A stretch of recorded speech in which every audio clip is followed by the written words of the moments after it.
Moi, les dénonciations, si vous voulez, vous pouvez prendre tous les gens, tout le monde va dénoncer en disant la guerre, c'est pas bien. C'est le début de l'action. Non, mais la guerre, c'est pas bien. Le massacre des civils. La pluie, c'est désagréable.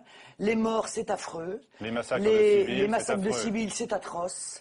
Il n'y a rien de plus facile que de faire ça. Mais ça, c'est pas de la politique, ça. N'importe qui est capable de vous dire ça, très honnêtement. Y compris d'ailleurs les candidates, y compris les candidats à l'élection de Miss France. Vous voyez, elles vous disent aussi que la guerre, c'est mal et qu'elles sont pour la paix dans le monde. Bien, quand on a dit ça, on n'a rien dit. Mais vous ne la dites situation.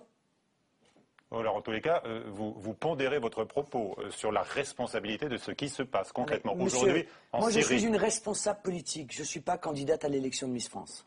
Donc, j'essaye de faire preuve en même temps d'intelligence, de hauteur de vue aussi, parce qu'en matière internationale, ça a bien manqué à nos dirigeants français dernièrement. Je vous rappelle quand même l'échec absolu de l'intervention en Libye.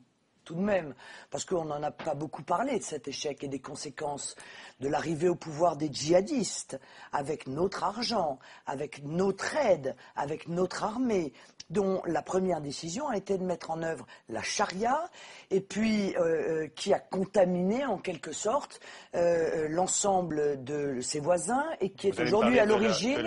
Du Mali. Qui est aujourd'hui à l'origine... Sur la Syrie... Attendez, permettez-moi de terminer ma phrase. Oui. Qui est aujourd'hui à l'origine de la déstabilisation très grave du Mali, dont les 2/3 du territoire sont pris en main par des fondamentalistes islamiques, probablement d'ailleurs qui ont avancé grâce à des armes françaises.